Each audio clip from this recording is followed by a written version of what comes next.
Molesworth Station has always been a place where people travelled through the landscape. I'm here to find out more about the history of this place.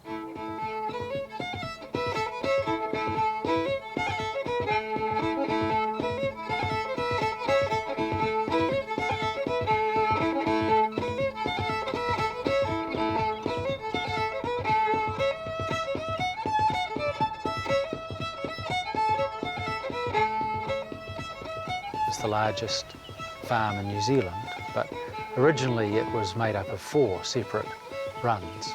So there's the whole farming history of the place, but also the land that Molesworth encompasses was a very important component of the natural land routes that run from north to south, and these routes have been found by Maori, and Maori actually told a lot of the early European settlers of these routes, and that led to them being able to find them. We've found some of the early dray roads, the horse tracks that they used to bring the stock through. We've found some of the old drovers' camps. We've found some of the very early accommodation house sites which have now gone. You know, they were built in the 1860s but disappeared perhaps as early as 1870.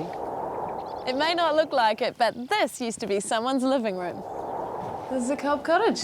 Yep, this is a cob cottage, and cob was a very common building material in Marlborough because they had very little wood, and so they used the available materials, which was obviously earth, and whatever timber they could get would provide a framework for the roof, which was thatched in tussock. The way they built them in Marlborough, they basically used the local soil. They added cow dung to it, which helped give it a bit of consistency. They also added quite a lot of chopped tussock to give it a bit of strength. To stop the weathering process, which naturally happens, they were usually coated with a whitewash. Part of our conservation process is to repair the building with as like material as the original. So we try and use the original recipes to mix up our cob and cow dung and tussock.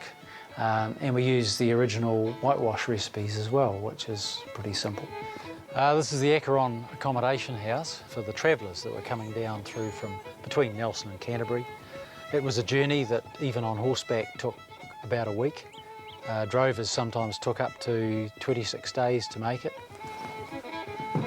This is one of the guest rooms. This is the little sitting room that the guest had with its fireplace to keep them, nice big blazing fire to keep them warm, and out here the bedroom, which is fairly small and fairly tight, but you can see it's still got the original tussock ceiling. It's a very important chain of buildings that are left, all dating from that early period.